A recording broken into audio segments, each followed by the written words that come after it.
Welcome to the Black College Sports and Education Foundation weekly podcast, where we equip students, athletes, their families, and supporters with vital tools and information that will impact their decisions on educational opportunities and careers.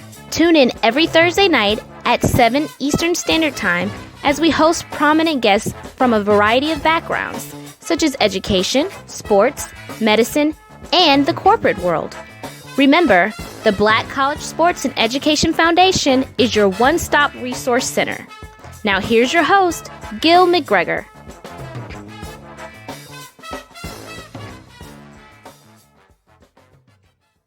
Good evening, everybody, and welcome to the Black College Sports and Education Foundation podcast. I'm your host, Gil McGregor, and as we come to you every week, we try to bring to you exciting guests who have great stories and great insight about life, about sport, and the things that they've been doing. Well, this evening is no exception. We are fortunate to have with us an individual who, if you are a sports fan, if you've ever tried to play basketball, he has accomplished what everybody who tries to play wants to accomplish. Whenever you hear the great Luther Vandross talk about one shining moment, well, the reason they made one shining moment was because of a team that I guess was one of the greatest championship teams ever. Back in 1983, they were the Giant Slayers. I think everybody would say that about them. But the 1983 Wolfpack basketball team from NC State went up against this vulnerable foe called Phi Slamma Jamma, and they Phi Slamma jammed them. And the star guard leader of that team was one Dereck Whittenburg. And we are honored today. We are happy today to have as a guest on our podcast. I'm going to call him Coach Whittenburg because anytime anybody's ever been a basketball coach in college, it seems like they can't stop being a coach. That's not what he's doing right now. But welcome, everybody, Dereck Whittenburg. Dereck, thank you for joining us on our podcast. Well, thank you. It's always exciting talking about life and sports and how it can empower people, and especially young people, how your show and what we're doing and what you're doing to pass this experiences and to pass all this good knowledge to the young people today so they can follow their journey of success in life. And this will be fun sharing some of those stories and some of the stuff that I've been doing, and hopefully it can help a lot of others.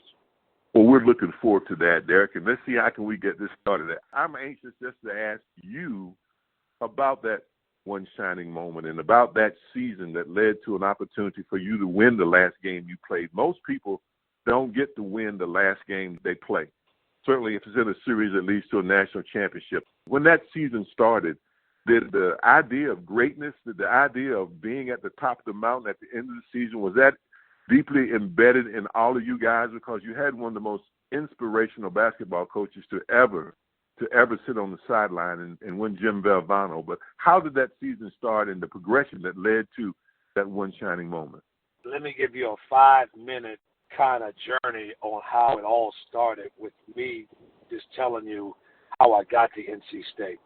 So first and foremost, in 1973 and 74, my cousin David Thompson came on the scene, was one of the greatest ACC players ever that played at NC State and won the national championship. Know him well, Dereck. In fact, I will say this, he's a friend. David and I are friends. Know him well. Didn't know he was your cousin, though, but know him well. All right now. So I start off with that and say that really inspired me to not only go to college and be a first-generation graduate, but I wanted to go to NC State and do what my cousin did. So I went to a powerful high school in Washington, D.C., with the first high school coach in the Hall of Fame, Morgan Wooten. And we only lost 7 games in high school. And we won the first high school national championship in 78. We went 28-0. All right. So my senior year in high school, NC State was my number one choice, and that's where I wanted to go to school. I was excited about that. That's where I wanted to be. And Norm Sloan had actually recruited us. We had a good year. The first year we went 20-8. Then Norm Sloan leaves and goes to Florida. And then in our second year, we get this coach from New York called Jim Valvano. And didn't know anything about Jim Valvano. And the first thing I can hear in his press conference said, I want to win a national championship, and I'm going to look at you guys in 3 different ways. I want to look at you as a person, I want to look at you as a student, and I want to look at you as a player. And I'll never forget those words. And they said, you can talk to me about anything, anytime. My office is open. So right away, we know here's a coach that cared about us, but also had this vision of winning the national championship. First year we played for Jim, it didn't go so well. The second year we went to the NCAA and lost in the first round in my junior year. So our senior year, this is the year. This is it. I mean, this is the year that Jim talked about, and we got to win. We get off to a great start. We're about 7-2, nationally ranked, and we're playing Virginia. I got 27 points at halftime. We're playing the great Ralph Sampson. Time player of the year. And I get hurt in that game and maybe never to return in my senior year. Wow. And the doctor said I broke my fifth metatarsal bone, and they said I wouldn't even, maybe not even come back that year. So long story short, our team struggles a little bit, and then they recover, and then I come back probably 12 games later, and we came back. We struggled a couple games, and then all of a sudden we clicked. We beat Wake Forest at home 130-89. Wow. Then we played Wake Forest in the ACC tournament and beat them by a narrow 1 point. Then we played the second-ranked team in the country with Michael Jordan on the team and beat them in overtime. And then this is where the journey starts. We beat the great Ralph Sampson again in ACC tournament to win the ACC. Now, back then, we wasn't slated. If we didn't win the tournament, we probably wouldn't have gotten the NCAA tournament. It was only 4 NIT teams. might have been the best you'd have gotten.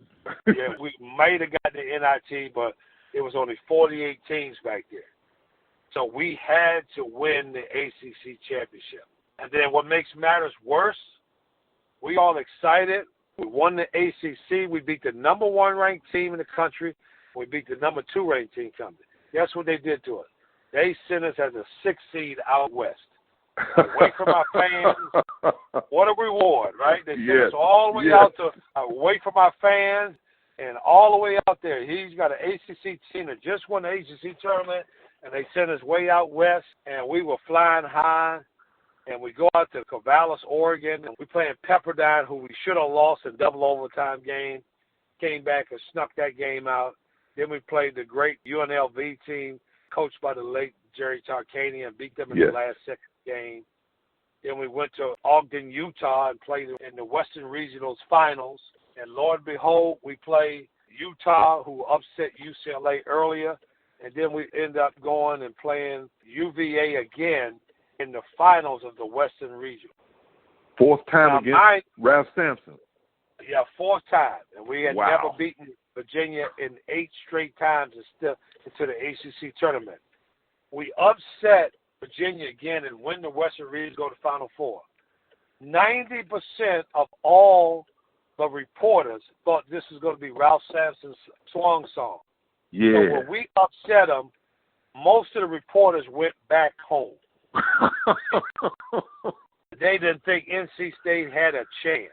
Then we ended up playing Georgia, who had upset North Carolina. We may have faced North Carolina, and Georgia upset North Carolina. And we ended up beating Georgia pretty handily in that first game. And then we played Louisville and Houston, played that great dunking game in the second semifinals. And we ended up playing Houston for a great team. And, you know, it was a tale of 2 different halves. First half, we were up 8 points. And, you know, second half, Houston comes roaring back.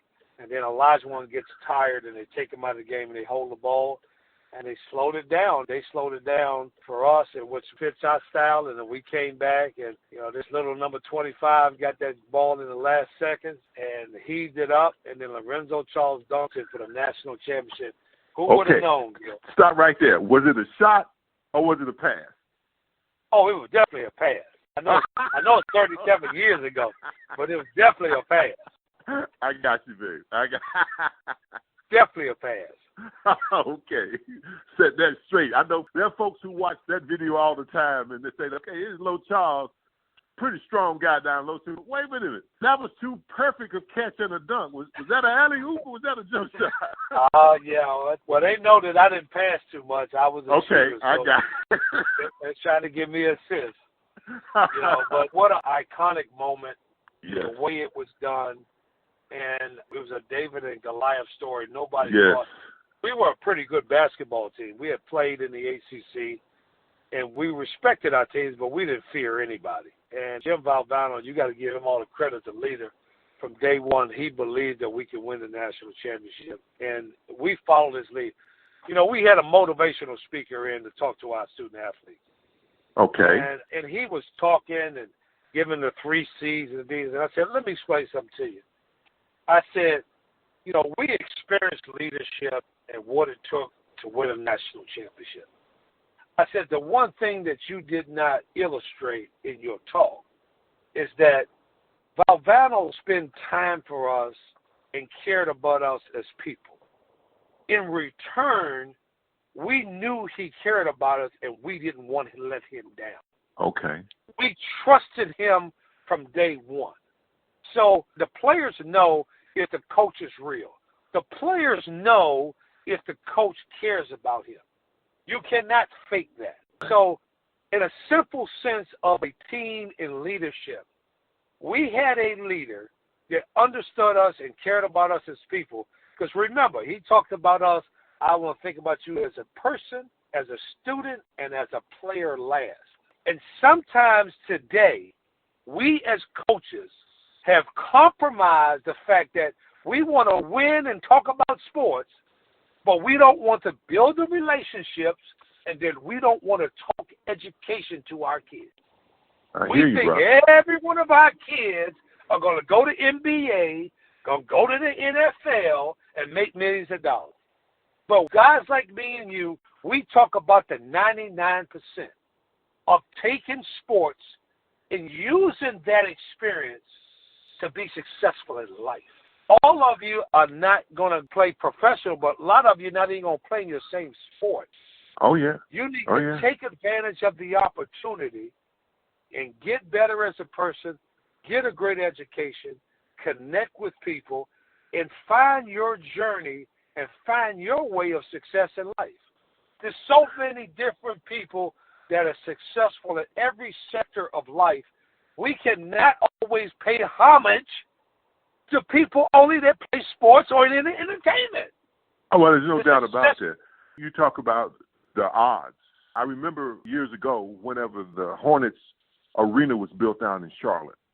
And one of the best illustrations that came to me about your chances of playing that Sunday afternoon in the NFL or playing that 82-game schedule with the NBA.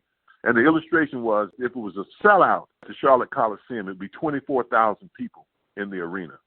If those 24,000 people were high school athletes, 2 of that 24,000 would make money playing sports. That's an eye-popping, realistic look at the opportunities to make money playing sports. But the other opportunities that you're talking about, to grow, to become somebody of substance, to be a leader, and to be a good follower even, are the things that sports can teach people.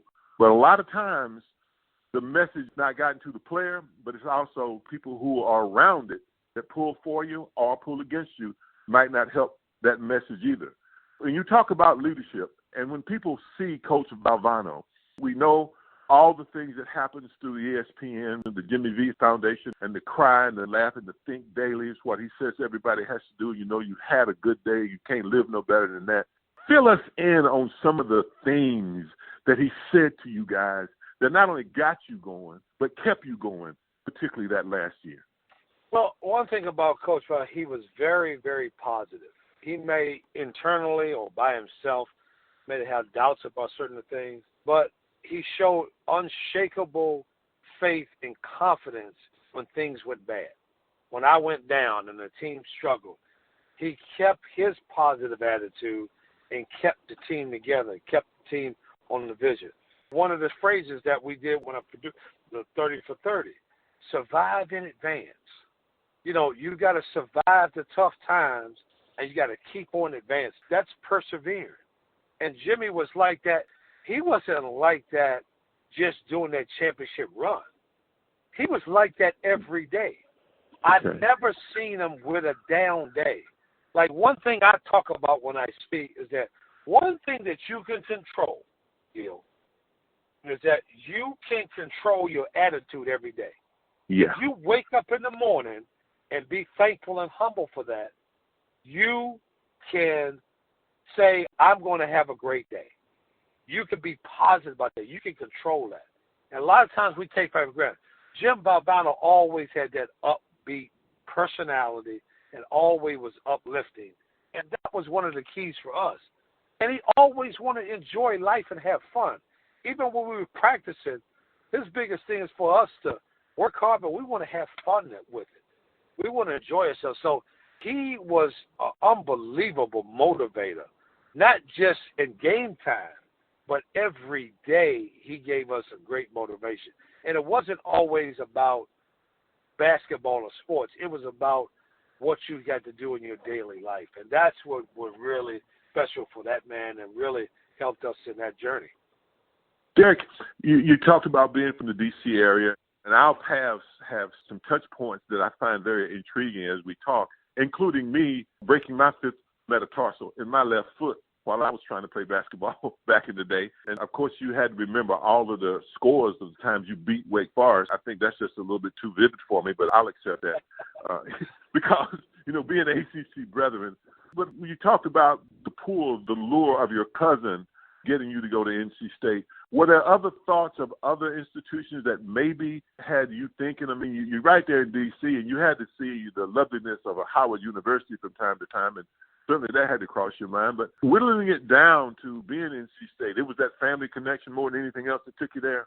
Well, it's a family connection, and back then the ACC was the only conference that was on TV. So you saw the ACC on TV. TV was big back then. So now I knew about Howard University. I knew about Georgetown. I knew about George Washington. But now when you look at TV and you see, well, man, golly, I like to play in the ACC. Everybody's dream was to play in the ACC. If you was a top player, you wanted to play with the best and you wanted to play at the top university. So it had nothing against none of the other great schools in the area. It's just the fact that the exposure that NC State, my cousin, and all that brought to you really made you gravitate to playing in the ACC. So that's really how it came about for me as an individual that, man, NC State is a place I really want to be. Well, NC State, another touch point, I was recruited pretty heavily by Coach Norm Sloan and had a chance to sit in his office, and be in that city of Raleigh. I ended up going to Wake Forest because I'm from a really, really small town in North Carolina. Wake Forest is a little bit smaller, and I thought I could maybe navigate that campus and those few thousand students a little bit better than the size of an NC State or a Maryland or Carolina. But the whole feel of being in the South, although D.C. isn't so far north, but that's a big step coming from the district down to the Raleigh Triangle area. How did you make that transition to be able to culturally exist in something that's a little bit different than what you grew up in? Well, in Maryland, so the busing started in the 70s. Yeah. So I didn't know nothing about being in a segregated school. I went to elementary school where it was a mixed school. I went to DeMatha where it was half and half. It was a mixed school. So I'd never been in an environment that was solely segregated, was all white or all black school. I always went where it was a mixture of folks on either side. So when I got down to North Carolina, not just North Carolina, but Central and A&T, and I feel like the whole, even Fayetteville State, I figured I was culturally, I was in a good place because I feel like that I can have friends and make connections at not just NC State, but all the schools. So I think the whole state of North Carolina and all the access that I had, my other friends that came to college that went to A&T and Winston-Salem State and Central, I could gravitate to them and also be in proximity with NC State, also have that experience as well. So for me, it was just great having all the other university system schools along with helping me with my whole total experience at NC State. I had an incident with a good friend of mine, Percy Mormon. I don't know if you remember that he was accused of a crime and he ended up going to jail for 26 years. Wow. That was pretty shocking. That was pretty shocking for me as a kid in NC State, and one of my friends ended up going to jail, of a charge of sexual assault or whatever it was. That opened my eyes but it didn't change, my perspective of and my purpose, why I was NC State, and how I had to treat people, and understanding, because college is, as you know, Gil, college is an ideal world. And sometimes you're in this ideal world, and then you are shut out from the real world. So whatever's going outside of the ideal world of college, you haven't experienced that yet. You only experience what you have to deal with in college. And I think that with the support people I had around me, with my coaching staff and my teammates, it really made for a good adjustment for me at NC State. You talk about the youth that you're involved with now, and I suppose when you look back at the people that may have influenced you in the Maryland, D.C. area, who are some of the names of folks that talked to you whenever Dereck Whittenburg was getting ready to become Dereck Whittenburg before he got there? Well, there's so many names. I could say, Harry Carter. I could think about my boys club coach, Mr. Brown, who kicked me off the 185-pound team because I used profanity. Oh, okay. Tell us about that. I was one of the best players on the team, and I was in a competition to be the punter, and I thought I should have been the punter, and I said a bad word. And he said, "What did you say?" And I said a bad word, and he suspended me, knowing that I was one of the best players on the team. Wow. And the team suffered to teach me a lesson. And he didn't play me until the last game of the season, one play. And I tell you what, I never said another profanity word after that. It taught me a lesson. It taught me a huge lesson. I had all kinds of mentors, people in the community that encouraged me. Even when I got to NC State, I had the late Dr. Hobbs, Dr. Beasley, my registrar Dr. Joanne Bird, Mrs. Alonzo, my Spanish teacher. I had Dr. Wandra Hill, who was in mathematics. I had Dr. Witherspoon and Dr. Clarence. They were the first African Americans that got degrees and PhDs. All those support people at NC State really touched me, put their hand on my shoulders, talked to me for 5 minutes. That's why I was the first athlete, at NC State to give the commencement speech to computer science. Oh, right. I didn't talk about sports one time. I talked about my relationships. I talked about education. I talked about the opportunity I had to introduce Ronald Reagan when he came in 1984. I talked about my experience meeting Barack Obama in 2016 when I went to the White House with the 83 team. I talked about how I was an educated individual, and I just didn't rest on my laurels because I won a national championship. There's some other things that I have accomplished for the last 35 years. And I said, and now I finally, in my later years, understand my purpose and how to utilize all the experience. My purpose now is to empower others. It's to make sure they believe in themselves and they take advantage of all the great opportunities that they have. So to those experiences and my mentors starting back, and don't forget, I had outstanding parents. The late Don and Lillian Whittenburg were very, very supportive, very positive, and hard-working, good people that believed in me and encouraged me. And in the old days, we know we got whippings. So we know how to act right, and we respected authority. It wasn't no timeout. Said, "What you do, boy?" Whoop, knock inside your head. It wasn't no timeout. So basically, we all are not perfect, but basically we have avoided making some of the dumb mistakes because of the discipline and what our parents taught us and what our mentors and people around us. It's about kids not making the dumb mistakes. And thank God that I've escaped some of those, and I can continue to escape some of those dumb mistakes that people make. Dereck, we at our foundation, we're trying to do the things that you talk about doing, and we know you have a foundation. We have a program called CPAP, and what we're trying to do is encourage young people to go on and get more education, not let high school be the last stop. And that can be going to a community college, that can be going to a junior college, that can be going to a technical school. It just means continue. And I think that there's also a saying that you talked about earlier that I believe that you guys had, and the last part of it wasn't finished. So we're trying to get young people to finish. How have you been able to, through your foundation or through your mentorship, gotten young people to continue to go and try to better themselves through education? Our mantra for the Dereck Whittenburg Foundation is dream, believe, work, now finish. Everybody starts off with this big dream, and they have this vision. And then now when they continue to work on it, that's when the ups and downs happen. You know, you have your trials and tribulations, do the work. And that's why we put in there believe, dream, believe. You got to believe through that process of working that things are going to work out. And then now, what is the final project? You have to finish. You have to finish school. So we advocate for juniors and seniors in the state of North Carolina, helping some of these kids finish college.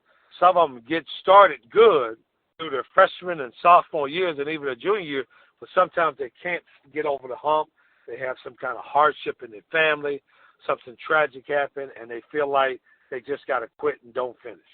And we want to advocate for those good students. We want them to finish school. And so we're continuing to raise a lot of money. We've given away 79 scholarships in a 4-year period. We're going on our 5th year. Wow. We almost had $400,000. Our goal in our 6th year to get to $500,000.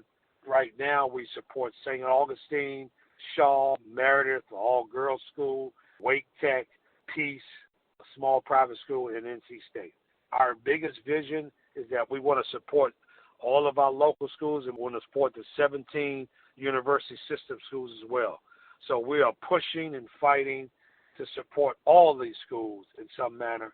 And it's just like the guy, Mr. Smith at Morehouse, who erased all the debt of all the Morehouse students. 2000, gave him $40 million. You know, we need more of that because, you know, the average, there's $1 trillion of college debt. And these kids in North Carolina leave school with an average of $28,000 of college debt. But some people can't get out from under this college debt for the rest of their lives.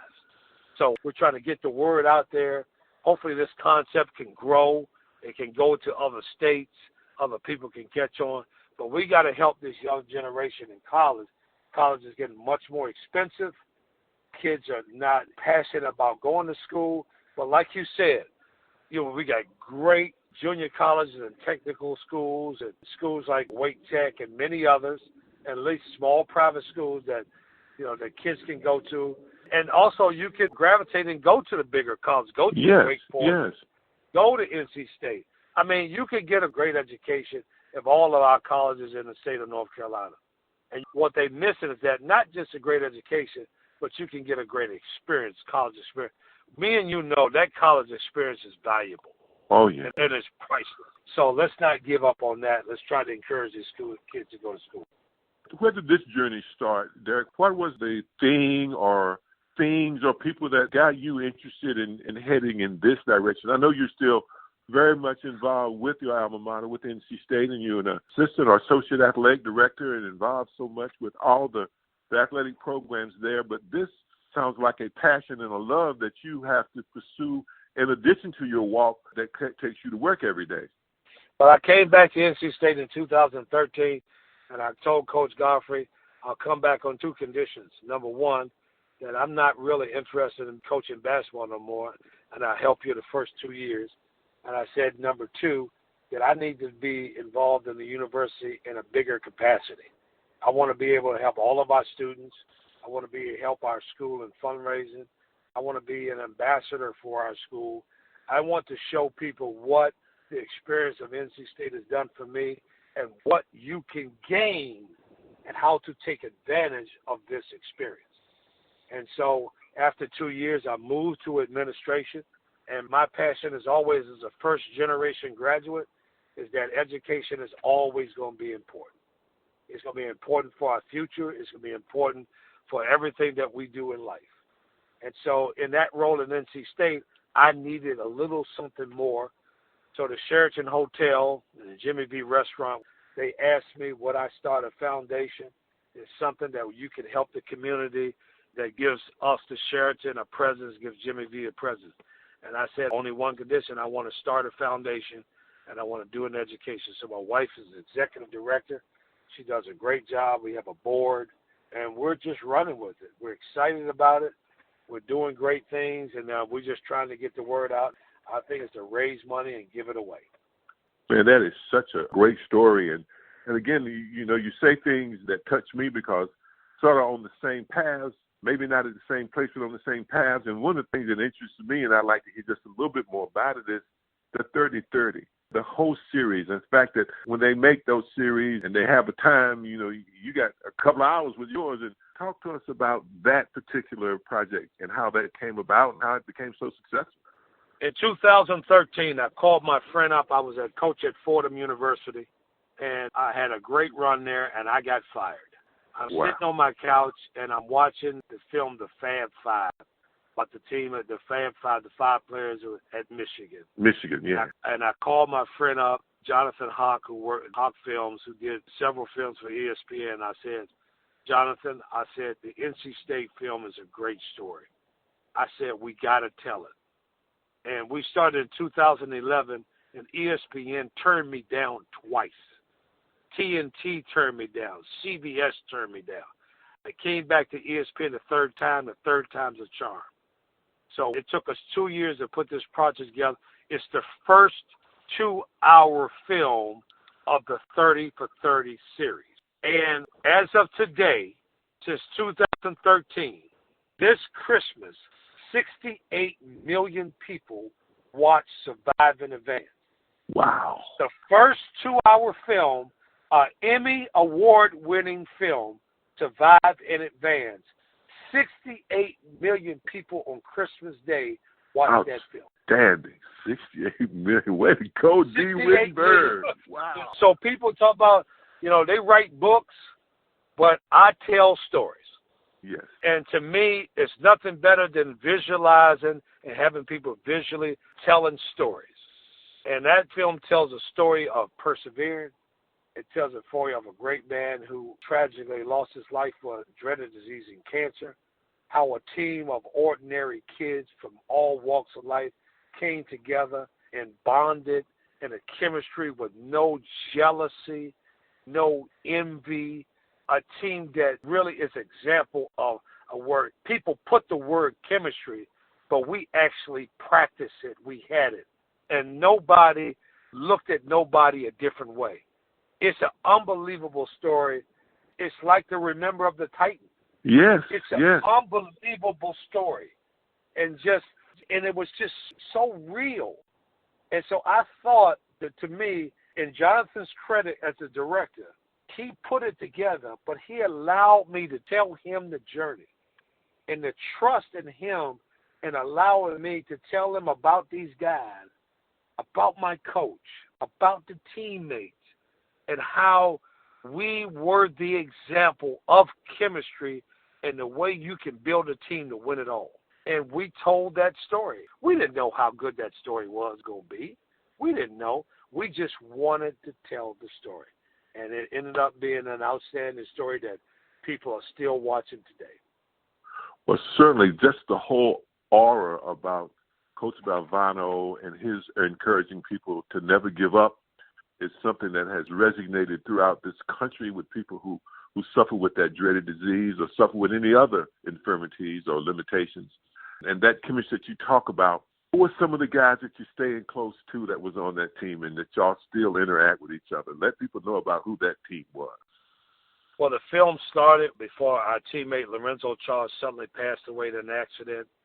And I said this in the film. I said, guys, we need to get together at least once a year or we'll be going to get together as funerals.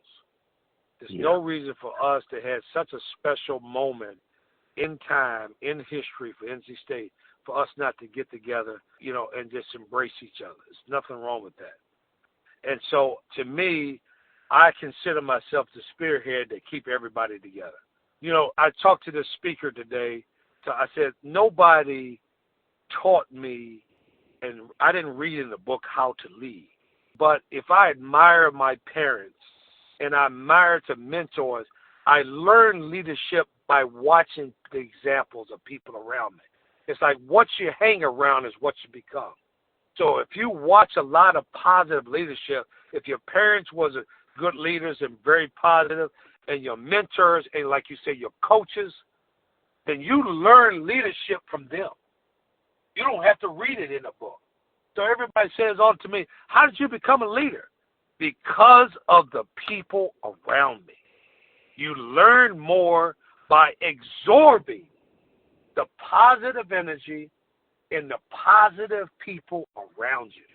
That's how I came to lead. Nobody told me, hey, step up and challenge the team. Nobody said that. Yeah. I had the right to challenge the team because I was one of the hardest workers. I believed in my coach. I believed in my teammate. I was a fierce competitor, and I wanted to win as bad as anybody else. So I was willing to sacrifice myself, and I wasn't afraid to call out myself, and I wasn't afraid to call out my teammates and say, listen, guys, we got to step up. It's the one thing I have to go back, Gil, and tell you that I compromise. And I tell people this all the time. When I go and speak in front of companies or go and speak at teams, it's one thing. I should have been a better student. I compromised that. I should have been a B or A- student. But we compromise some things. If you're going to better yourself, you want to be a better person, you want to be the best athlete you can be, and you want to be the best student you will. But you know what? At some point in my career, I started hanging around with people with dummies. And then I figured out I had to go to the library because all the smart people and all the pretty girls were in the library. They were in the library. And so, hey, dummy, go in the library with the smart people. Stop hanging out with all the dumb people, with all the C people. Go to the library. Get into the right environment. So when I started coaching, I started taking my right in the team, and nobody knew. I started saying, why are your kids doing so? So I we don't do study hall in the room. I do study hall in the library. Yeah. So they in the right environment around the right. Hey, it's a person over. That's a smart person. Ask that person what's going on. And like I said, there's a reason that person is smart, because that person studies. They in the library. They're in the library. If I asked our student athletes right now, I bet you how many of y'all have been in the library? We got one of the top libraries in the country. Governor Hunt's name is on it. Jim Hunt's name on the library. I bet you our students ain't been in there. I bet you our student athletes ain't been in the library. We got two great libraries. Listen, you got to maximize. Don't compromise. Be the best person. Be the best student. Be the best athlete that you can be. And an example of the best phrase, surviving and advance, is obviously what Dereck Whittenburg, you have done and you are doing. Let the people know, if they want to be a part of what Dereck Whittenburg is doing through his foundation, how they can contact you, how they can become involved with your foundation. Well, you can go to www.thedwfoundation.org. If you go to dwfoundation.org, you'll see our events and all the things that we're involved in. You'll see all the students. My wife does a great job with our social media. You can go on our website and see what we're doing. We support other organizations. I'm also a founding member of the Jimmy V Foundation for Cancer Research. So we're involved. I'm a sole believer in not just pushing my mission of NC State, of DW Foundation, of Jimmy V Foundation. I'm a community man. And what does community mean? Community means being present and being involved. So last year I was 192 events between our community here in North Carolina, in Raleigh, NC State, DW Foundation, and Jimmy V Foundation. So I think everybody can support everybody a little bit. If we do that, boy, what a team of community we can be. Outstanding. And that's why I want you to tell everybody that, and we want to tell everybody that they get a chance to support this, because we're involved in Black College Sports and Education Foundations, and because what we're trying to do, Dereck, we're trying to keep the doors of HBCUs open. We're trying to get the young men who can have a dream, who are willing to work hard, to go to school, to understand that there are opportunities for them to go and learn and have that college experience, to make those contacts. We got a program called CPAP, which we help to prepare them to get out of high school, to get into college and be successful once they get there. And we want everybody to look at our foundation, our website, and see how they can participate and help us with funding, help us with the programs that we have, and help us in finding young people who can become outstanding men such as you are, Dereck Whittenburg. And we want to thank you for sharing your story, sharing NC State's story, sharing the story of your mom and dad and how they raised you with us here at the Black College Sports and Education Foundation on our podcast. God bless you, and thank you for taking time to be with us today. Well, thank you. This is a wonderful opportunity for me to support you all. We believe that the Dereck Whittenburg name, the Whittenburg Foundation, transcends race. We want to help all of our students. We've been a great supporter of Shaw and St. Aug, the great George Williams. Yes, good friend of mine, coach, personal friend. One of my biggest mentors who mentored me in North Carolina. If George Williams asked me to run across the bridge, I would not question that man. You mean Sir George Williams? Great Sir George Williams. Sir George if Williams. He tell me something, I don't even question it. He's been a guest on our podcast. And George was in grad school at Wake Forest when I was a senior, so we were actually in school together. So I know Sir George Williams quite well. Man has won 39 championships. He is the winningest coach in the state of North Carolina, bar none. Yeah. Sorry, Coach K, you in there too. Let's not forget about the great George Williams. I appreciate you, and he'll appreciate you shouting him out like that. And we hope that you will come back and be with us some more, and we hope that you will find a way to maybe give us some insight, some directions, and some encouragement to help us survive and advance here at Black College Sports and Education Foundation. And we just want you to know how much we appreciate you, and let us stay together, let us stay in contact, and let us survive and advance. Absolutely. Don't let this be my last time. Okay, Dereck. Thank you, man. Thank you so much. You're welcome. Thank you. I'm Gil McGregor, and that has been the great Dereck Whittenburg. One shining moment back in 1983, North Carolina State wins the national championship. And this young man, from that point on, and even prior to that, has been winning championships for the community and for young people who go through his foundation and through all the things that he can help them learn. I've been your host, Gil McGregor, and we ask you to join us next week for more interesting things, interesting people, good information, and as Maya Angelou has always said, when you learn, teach. When you get, give. Good night. Thank you for tuning into the podcast. For more information about us, please visit our website at www.bcsportsfoundation.com. Also, follow us on Instagram and Twitter at HBCU for Life. That's HBCU, the number 4, Life. To be a potential guest on our podcast, contact Ed J. Hayes at ed.j.hayes@gmail.com. Tune in next week for another amazing show.